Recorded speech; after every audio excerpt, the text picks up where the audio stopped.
Olá pessoal, vamos aí dar sequência em mais uma aula no nosso regime remoto, hoje com o tema da governança corporativa. O nosso PDF já está postado aí para vocês, tanto no SGA quanto no Canvas. Vamos abri-lo aí para acompanhar a nossa aula. Então vamos lá, turma. Em que consiste aí a governança corporativa? Coloquei uma gravurazinha aí no início do PDF para vocês, né? Em inglês, a expressão é Corporate Governance. E a governança corporativa é o seguinte, turma, nada mais é que um conjunto de práticas, tá?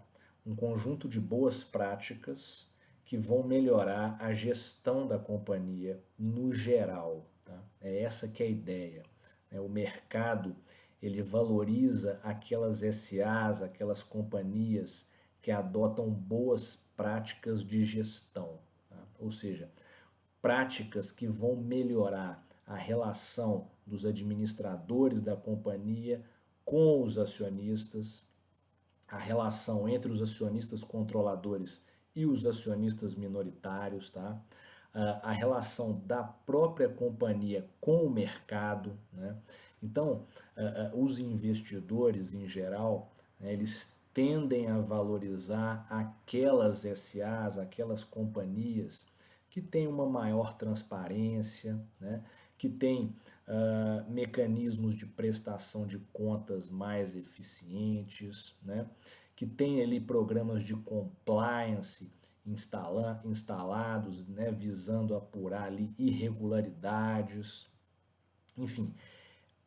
Ou seja, o mercado tende a valorizar aquelas empresas que adotam boas práticas de governança corporativa, né? Imagine que você seja um acionista minoritário de uma companhia. É interessante que você tenha a possibilidade de exercer seu direito de voto, né, em uma assembleia, né? Então, companhias com ações com apenas ações ordinárias, né, tendem a ser mais valorizadas no mercado, né? Por quê? Porque elas estendem ao acionista minoritário, né, o poder de estar ali votando e decidindo sobre questões de interesse da sociedade, podendo se aliar em acordo de acionistas, etc., né? Então, vejam, através de uma medida de governança corporativa, que é essa de atribuir, né, apenas ações ordinárias aos acionistas, você melhora a gestão da companhia, né? Porque você traz todos os acionistas ali a deliberarem sobre as questões de interesse da sociedade. Então o mercado tende a valorizar isso, né? É essa que é a ideia. Eu vou ter um conjunto de práticas, de boas práticas, que vão melhorar a gestão da companhia, a relação entre os diversos stakeholders, né? Ou seja, os diversos participantes dessa empresa, que vão incluir membros de conselho de administração, diretoria, membros de conselho fiscal, acionistas controladores, acionistas minoritários. Beleza, pessoal? É essa que é a ideia da governança corporativa. Então, quanto mais práticas de governança corporativa a companhia adotar, a companhia implementar no seu cotidiano, mais valor ela adquire no mercado, né? Mais valor ela adquire no mercado. Então, nós vamos ter, por exemplo, né, lá na B3, né, na nossa bolsa de valores, segmentos de listagem, eu já cheguei a falar isso com vocês, segmentos de listagem de empresas que vão priorizar altos padrões de governança corporativa, tá? Ou seja, o segmento mais top, que é o novo mercado, né, ele vai exigir, por exemplo, essa boa prática que eu acabei de mencionar, né? A SA, ela tem que ter 100% de suas ações ordinárias, né? Ou seja, dando direito a voto ao acionista, né? Não pode ter ações preferenciais, né? Ela até pode ter ações preferenciais, mas desde que tenha direito de voto, né? É essa que é a ideia. Por exemplo, outro exemplo, né, de uma boa prática de governança corporativa, inclusive exigência para se figurar no novo mercado da B3, o free float, ou seja, o montante de ações em circulação no mercado tem que ser de pelo menos 25%, né, do capital social, né? Então, isso é uma medida de governança corporativa, por quê? Porque a companhia, ao manter 25%, né, de suas ações em circulação no mercado, que é o chamado free float, ela está atribuindo liquidez ao papel, né? Liquidez significa o quê? A possibilidade de eu montar e desmontar a posição naquela empresa facilmente no mercado, né? Ou seja, eu consigo vender rapidamente essa ação, né? Eu consigo comprar rapidamente essa ação, porque são ações líquidas, né? Tem um volume grande de ações circulando no mercado, então tem muita gente comprando e vendendo. Isso é boa prática de governança, tá, pessoal? Então, para figurar no novo mercado, pelo menos 25% das ações da companhia tem que estar em circulação. O que significa isso? O capital social, né, quando você divide ele, vão ter aquelas ações que são do acionista controlador, né, aquelas ações que são detidas ali, por exemplo, um ente desestatizante, né, Golden Share. Eu posso ter ações que são dos administradores, dos membros de conselho de administração, ações em tesouraria. Tirando essas ações, eu tenho as ações em circulação no mercado. É o que a gente chama de free float, tá? Então, é essa que é a ideia, né? Free float, ou seja, tem que ter no mercado aí, ó, circulando livremente pelo menos 25% das ações, tá? Essa que é a ideia. Isso é uma boa prática de governança corporativa, tá? Vai melhorar para o investidor a possibilidade de entrar e sair da companhia, né, através aí do mercado, tá? É essa que é a ideia, beleza, pessoal? E aí é o seguinte, essas boas práticas, né, elas também foram incorporadas na legislação, ou seja, a própria Lei 6.404 adotou uma série dessas boas práticas que foram desenvolvidas pelo mercado, né? O próprio mercado cunhou essas boas práticas, desenvolveu essas boas práticas, e aí nós temos aí a própria Lei 6.404 incorporando essas boas práticas na sua estrutura aí. E aí no nosso PDF eu já destaquei para vocês aí, ó, alguns dispositivos da Lei 6.404 que são boas práticas de governança corporativa que a própria lei incorporou, beleza? E adotou aí como sendo de observância, né, obrigatória para as SAs, tá? Logo de cara nós já vimos aí, ó, o primeiro dispositivo que eu relacionei para vocês, que é uma medida de governança corporativa, é aquela regrinha da OPA, da oferta pública de aquisição, quando ocorre o fechamento do capital de uma SA. Nós já estudamos isso aí, né? Ou seja, se uma companhia, né, ela está ali querendo, por exemplo, se transformar em uma sociedade limitada, portanto, fechar seu capital e sair da bolsa, ela tem que fazer a OPA, né, a oferta pública de aquisição, por preço justo daquelas ações que estão em circulação no mercado, né? Ou seja, a companhia tem que dar o direito do acionista de sair da companhia, né? Já que ela está fechando o capital, ela está se transformando em LTDA, beleza?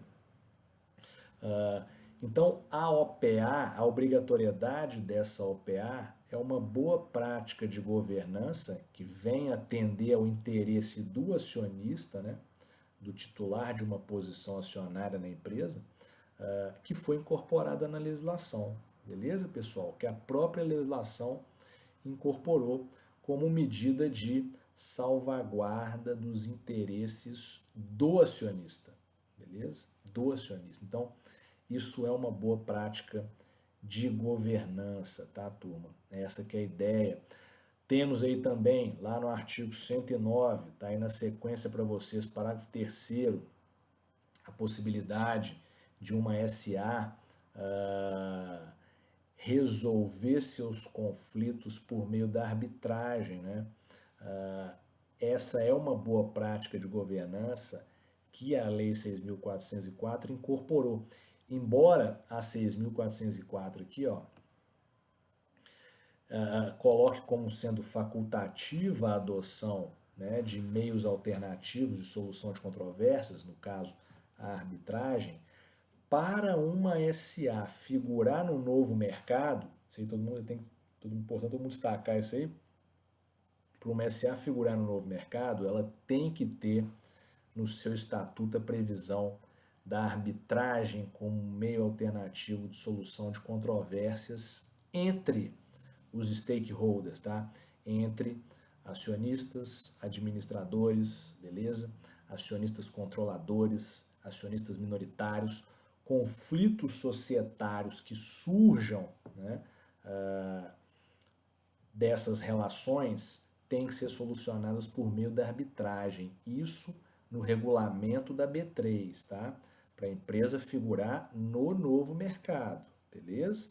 Na lei 6.404, no 109 aqui, parágrafo 3º, é facultativa a adoção da arbitragem, tá? Eu coloquei aqui para vocês verem, né, como que a legislação vai incorporando esses mecanismos, né, que vão atender ao interesse dos acionistas, né? Então, ao invés do acionista ter que ir para o Poder Judiciário, ficar litigando lá no Poder Judiciário durante anos, né, para solucionar ali alguma pendência que tenha perante a companhia, né, pode ser que no estatuto haja uma cláusula estatuindo aí a arbitragem como meio alternativo de solução desta controvérsia, tá? Agora, se a SA ela quer figurar no topo dos segmentos de listagem da B3, que é o novo mercado, aí não tem jeito, ela tem que ter no seu estatuto, né, a aplicação da arbitragem na solução de controvérsias. E aí nesse ponto, turma, eu coloquei para vocês aí embaixo no PDF, todo mundo desce lá depois, o estatuto da Vale, a Vale, né, a mineradora Vale, ela é uma empresa integrante do novo mercado da B3, tá? Ela tá lá nesse segmento de listagem. Eu coloquei para vocês aí, ó. Onde é que foi que eu coloquei? Ah, foi aqui, ó. Logo abaixo aí dos dispositivos legais, eu coloquei o artigo 53 do Estatuto da Vale, tá? Prevendo a arbitragem como meio alternativo de solução de controvérsia, né, entre aí acionistas, administradores, membros de conselho fiscal, comitês, beleza? Então, a Vale, ela está no novo mercado, né, que é esse segmento de listagem mais top da B3, ou seja, que somente vai poder listar ali as empresas que tiverem um alto padrão de governança corporativa, tá? Ou seja, de adoção dessas medidas, né, de melhora da gestão, beleza? Então a Vale está lá no novo mercado, e aí ela tem lá no seu artigo 53 a regrinha da arbitragem, beleza? Que nada mais é que uma boa prática de governança corporativa, já que permite, né, a companhia a solucionar suas controvérsias de forma muito mais célere e de forma muito mais eficiente, beleza? Já que a arbitragem, né, ela é um meio alternativo de solução de controvérsia, né, que vai atuar de forma muito mais profissional em torno do objeto do conflito, né? Eu vou ter ali árbitros, né, nomeados com conhecimento sobre o objeto do conflito, né? Eu vou ter um procedimento mais célere, mais rápido, beleza? Atendendo aí a dinâmica do mercado, né? É essa que é a ideia, beleza? Na sequência, coloquei para vocês o artigo 141, já estudamos também a regrinha do voto múltiplo, né, que vai permitir aí aos minoritários, né, turma, elegerem membros para o conselho de administração, né? Então nós temos aí na regrinha do voto múltiplo, né, a possibilidade, né, dos acionistas minoritários aí representando ali até 10% do capital com direito a voto, né, requererem a adoção do voto múltiplo, né, e aí eles conseguem lá eleger um membro para o conselho de administração. Esse indivíduo vai representar, portanto, os interesses dos acionistas minoritários, né? Também é uma boa prática de governança incorporada aí na legislação, beleza? Ou seja, melhora a gestão, percebe, pessoal? Melhora a gestão, né? A partir do momento em que não é só o controlador que vai mandar na sociedade, né? Que vai ter ali o controle da sociedade em termos de nomear membros para a sua administração, né? Passa-se a atribuir capacidade de eleição de membros, tanto para conselho de administração, para conselho fiscal, também aos minoritários, né? É essa que é a ideia. Melhora a gestão, né, da companhia, portanto é uma boa prática de governança, tá? É essa que é a ideia. Coloquei para vocês também o artigo 146 da nossa lei de SA, que vai tratar aí das pessoas que podem compor, né, os órgãos de administração. Então ele vai dizer lá, ó, poderão ser eleitas para membros dos órgãos de administração pessoas naturais, devendo os diretores ser residentes no país, né? Ou seja, qualquer ideia aqui. Aqui é importante destacar o seguinte, turma. Tanto membros de conselho de administração quanto de diretoria, eu já falei isso para vocês, né? Podem ser acionistas ou não, tá? Há um tempo atrás, os membros do conselho de administração tinham que ser acionistas, tá? Isso acabou. Por quê? Porque por causa da governança corporativa, desse movimento, né, de se instituir boas práticas, né? Não é interessante você ter uma companhia na qual os membros do conselho de administração tenham necessariamente que ser acionistas, né? E aí eu posso ter uma situação ali onde os acionistas controladores, né, vão ali ficarem ocupando cargos no conselho de administração, né? É interessante que a gente tenha pessoas de fora ocupando esses cargos também, né? Pessoas que não estão ligadas à companhia ocupando esses cargos, né? Ou seja, com uma relação de independência com a companhia, né? É essa que é a ideia, né? E hoje a legislação foi alterada, né? E tanto sócios quanto não sócios podem ocupar cargos no conselho de administração, beleza? É essa que é a ideia, né? O 146 exige aí que os diretores, né, residam no país, né, para que a companhia tenha, portanto, aí, na figura dos seus diretores, né,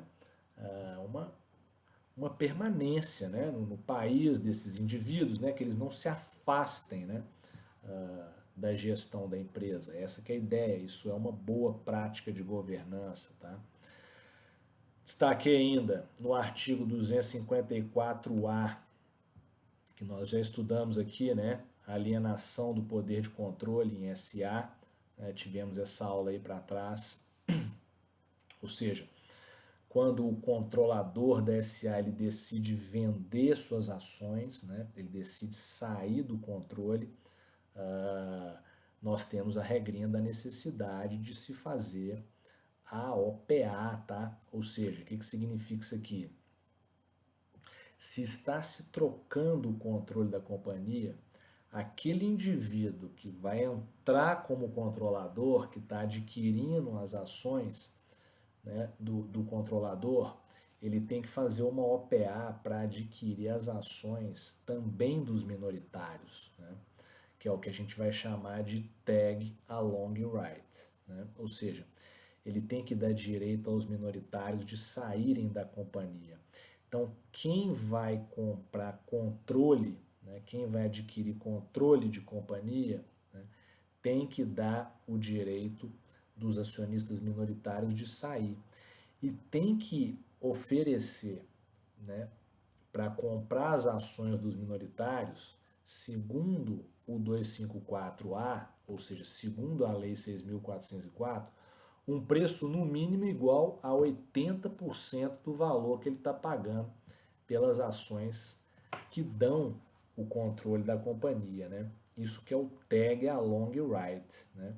Então ele tem que oferecer para os minoritários um preço de no mínimo 80% do valor que ele está pagando pelas ações que dão o controle. Então, se ele está pagando 100 pelas ações que dão o controle, ele tem que fazer uma OPA para os acionistas minoritários, ou seja, uma oferta pública de aquisição das ações dos minoritários de R$ 80 no mínimo. Tá?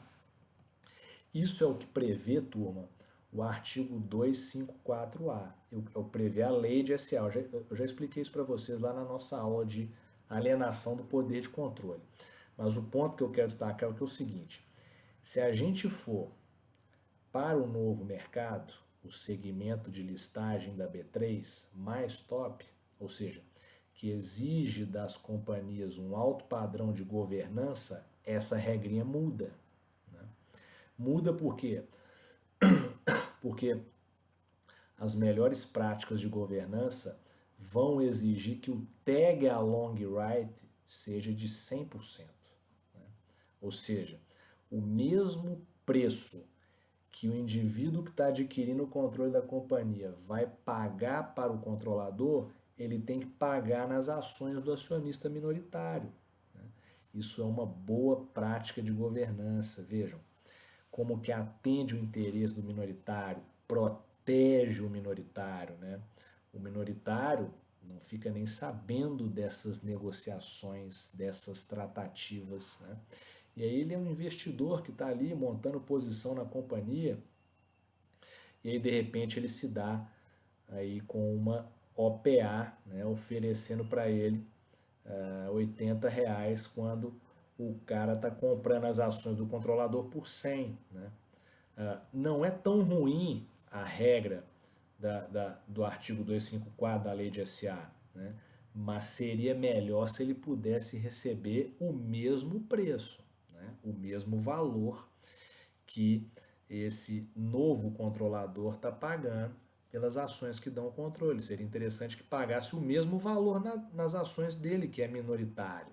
Né? Isso é uma boa prática de governança, tá, turma? Daí que, para figurar no novo mercado, nesse segmento mais top da B3, o estatuto social tem que prever o tag along right de 100%. Tá? O mesmo valor pago pelas ações do controlador será pago pelas ações do acionista minoritário, beleza? Aí, turma, eu destaquei aqui uma regrinha para vocês do Código Civil, e isso é importante porque, embora o tema da governança corporativa, né, ele seja afeito às SAs, às companhias, nós já vemos hoje um movimento, né, de adoção de boas práticas de governança corporativa também por sociedades limitadas. Né?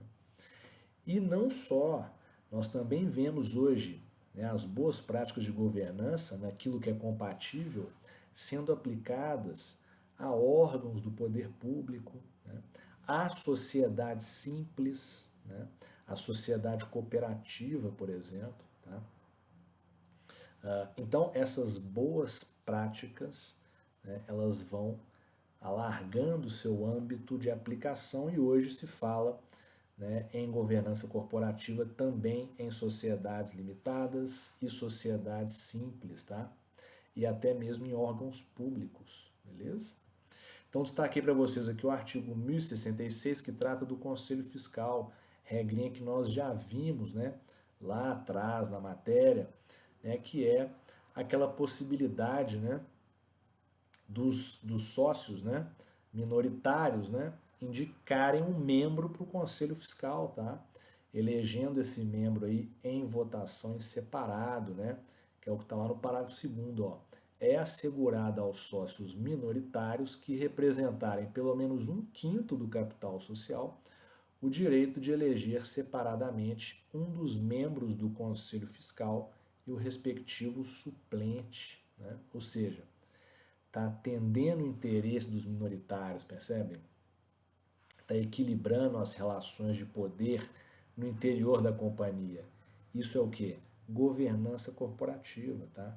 Está trazendo o minoritário, ó, para órgão de controle da SA, beleza? É essa que é a ideia. Isso é uma boa prática de governança corporativa, beleza? Então, turma, é essa que é a ideia, que eu destaquei alguns dispositivos, né? Mas nós temos inúmeras outras práticas de governança, né? Por exemplo, compliance, que eu já falei para vocês, nós já tivemos áudio já expliquei para vocês o que é o compliance, né? Ou seja, aquele conjunto de medidas para atribuir conformidade, né, aos atos da empresa, né? Compliance é medida de governança corporativa. Tá? E aí já vai mais um dado, né?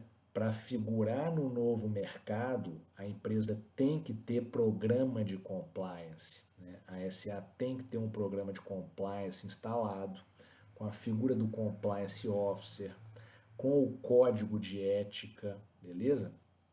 Com o programa, né, cercando ali as atividades dos diversos stakeholders, né?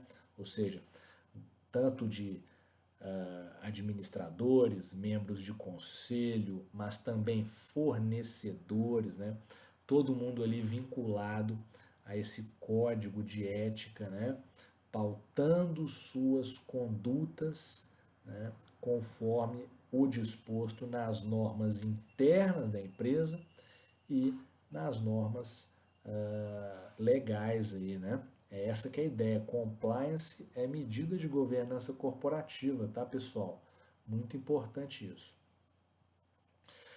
E aí temos aqui, aí passamos aqui pelo artigo 53 do Estatuto da Vale, que eu já falei para vocês, tá? Coloquei também uma doutrina, beleza? Coloquei aqui o professor Fábio Ulloa, ele conta a história aqui da governança corporativa, é importante todos vocês darem uma lida, tá? Um detalhe aqui que é importante, né? A referência da governança corporativa no Brasil, turma, é o IBGC, tá? O Instituto Brasileiro de Governança Corporativa. Aqui no Brasil a gente começou a falar em governança corporativa lá em 1999, tá? Nos Estados Unidos, né, e na Europa, isso já é muito mais antigo, né? O pessoal já fala disso lá nesses países desde 1970, né? Aqui, essa questão chegou em 1999, que começou a ser mais bem trabalhada através dessa entidade, que é a chamada IBGC, Instituto Brasileiro de Governança Corporativa, né? Que é uma entidade que estuda a governança corporativa no mundo, né? E fornece, né, subsídios aí às companhias para estruturarem seus programas de compliance, para estruturarem seus estatutos sociais com as boas práticas, eles têm um código de melhores práticas de governança corporativa que é largamente aplicado pelas SAs, né? Quem, quem de vocês aí for atuar nesse mercado, né? Atuar aqui com SAs, com companhias, né? Assessorando sociedades em geral, na verdade, assessorando sociedades em geral, vai utilizar o códigozinho lá do IBGC, tá? Para estruturar tanto contrato social quanto estatuto social de companhia, beleza? Vocês podem lá, vai ter lá uma série de boas práticas. É importante que todo mundo depois dê aquela fuçada no site do IBGC, tem muito conteúdo bacana lá no site, né? E aí nós temos lá o código de melhores práticas de governança. Eles lançaram agora um código de melhores práticas para as companhias que atuam, por exemplo, apenas no setor cibernético. Tá? Então, é uma entidade que fomenta o estudo da governança corporativa no Brasil. Né? É ela que trouxe aqui para o Brasil a discussão da governança corporativa, muito importante. Tá? O IBGC é uma entidade importantíssima aí no desenvolvimento da governança corporativa no Brasil, tá, turma? Então, depois deem aquela fuçada lá, que vocês vão gostar bastante desse site, é muito interessante. Então, pessoal, coloquei aqui a historinha, tá?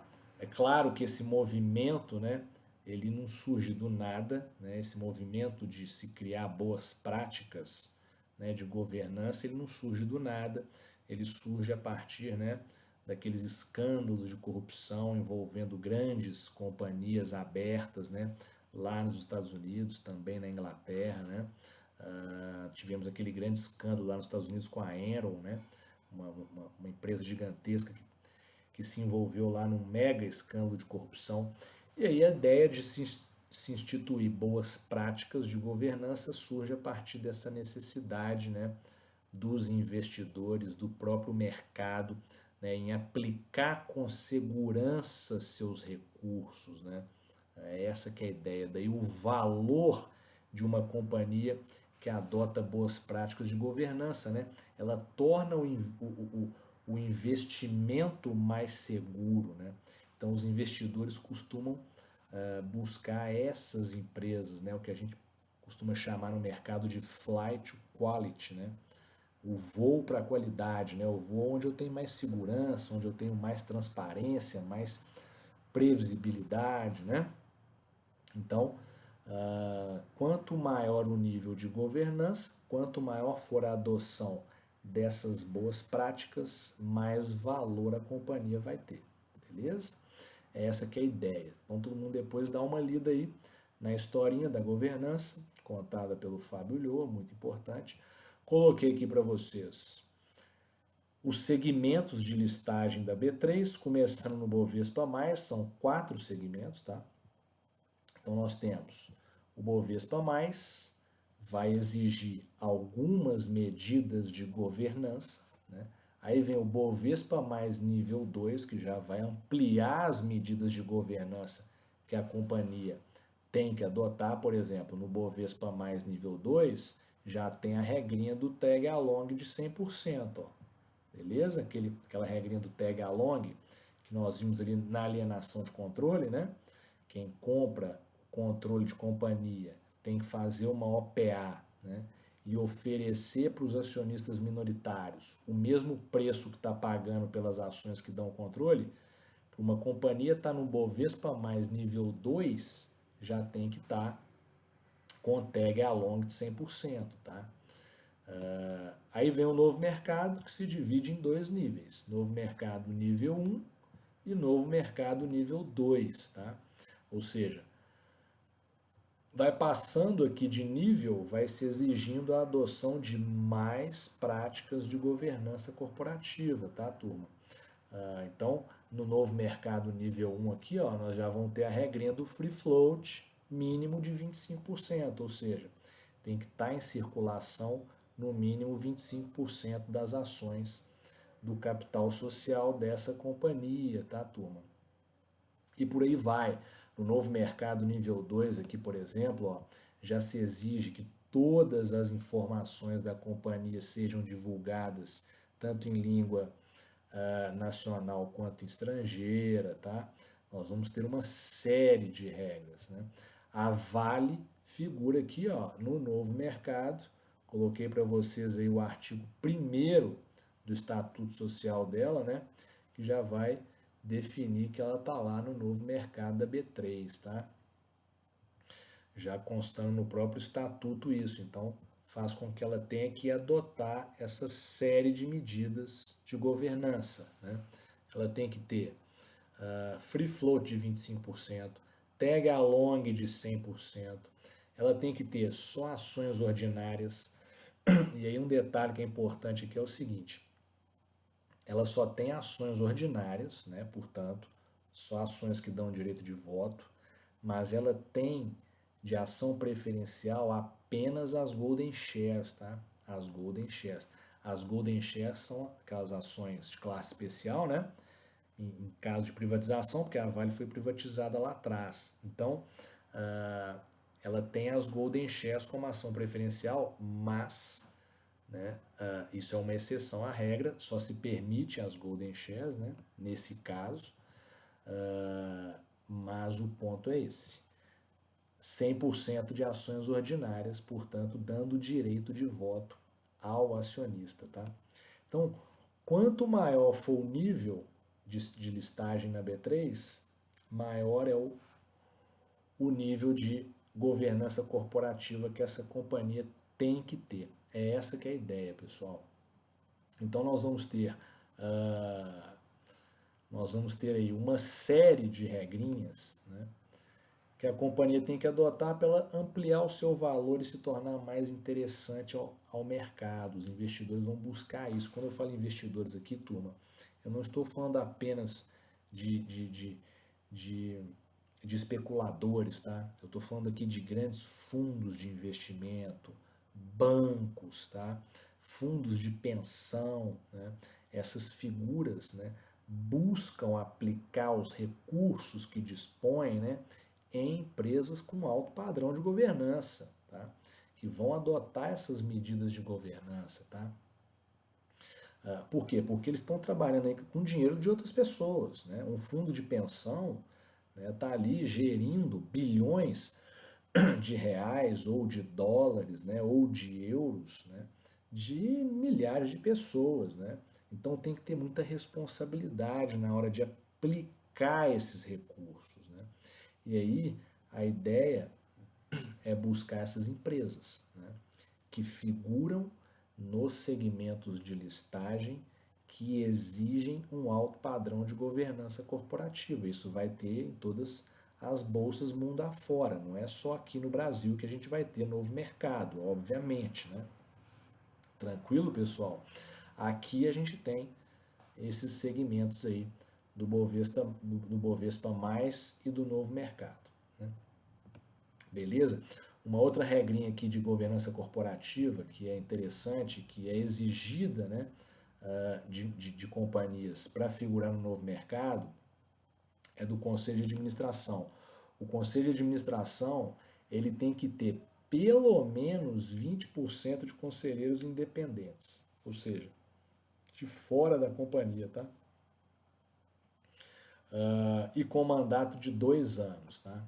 Essa que é a ideia, no máximo de 2 anos, ou seja, para ter renovação, para trocar, para não ficar o órgão ali engessado com as mesmas figuras, né? Então, mandato aí unificado, máximo de 2 anos e pelo menos 20% de conselheiros de fora da companhia, tá? Que não sejam acionistas, né? É essa que é a ideia, beleza? Então é isso, pessoal. Essa que é a ideia da governança corporativa, esse conjunto de boas práticas que vão melhorar a gestão da companhia, tá? Ou seja, vão melhorar a relação entre a administração e os acionistas, entre o controlador e os minoritários, entre a própria companhia e o mercado, beleza? Só um detalhe aqui para vocês se situarem aí, né? A governança, né? A governança ela surge muito de uma teoria que foi desenvolvida nos Estados Unidos na década de 70, que é a teoria do agente principal, tá? Qual que é a ideia da teoria do agente principal? Em companhias com capital pulverizado, aquele capital que está ali extremamente pulverizado, né? Não tem uma figura ali na administração, no controle, né? Não tem a figura do acionista controlador, né? Aquele administrador que foi eleito um dia, né, por um acordo de acionistas, etc., ele tende a maximizar, né, os seus interesses nesse órgão de administração, né? Então vejam, se tem ali, por exemplo, um acordo de acionistas, né, ele passa a atuar em prol desse acordo, né, que o colocou no cargo, né? É essa que é a ideia. Foi isso que começou a ser verificado lá na década de 70 nos Estados Unidos, tá, turma? Teoria do agente principal, ou seja, o administrador, né, ele ao assumir aquele cargo ali de administrador, né, uma vez a companhia, né, tendo um capital pulverizado ali, ele passa a agir muito no seu interesse próprio, em detrimento do interesse da companhia. É essa que é a ideia. Então, o movimento de governança corporativa ele vem para quebrar essa lógica, né? Então, na hora que ele vai lá e coloca membros, né, representantes dos acionistas minoritários no conselho de administração, ele começa a quebrar essa lógica, né, do administrador que atua no interesse próprio, né, ou no interesse que é o interesse próprio, né, no interesse daquele que o colocou no cargo, né. É essa que é a ideia, né. Então, as boas práticas de governança vêm na esteira dessa teoria do agente principal que foi desenvolvida nos Estados Unidos na década de 70, tá? Naquela época, ela é muito, ela se adapta muito bem ao mercado norte-americano, porque lá as companhias, o capital é mais pulverizado, né? Aqui no Brasil não, aqui no Brasil a gente tem muita figura do controlador, né? E aí aqui a ideia da governança está mais voltada à preservação do interesse dos minoritários. Lá nos Estados Unidos, a ideia da governança é mais de priorizar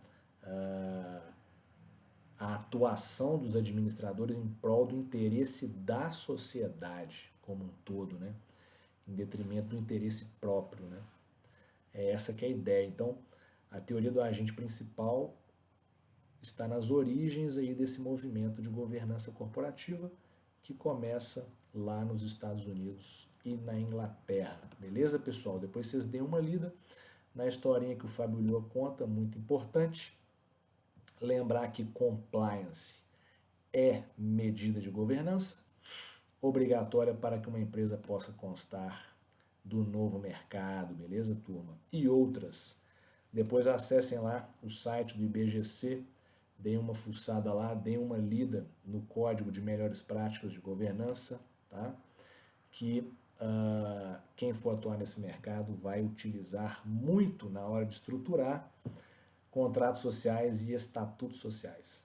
Beleza, pessoal? No mais é isso, eu vou ficando por aqui. Um grande abraço e até mais.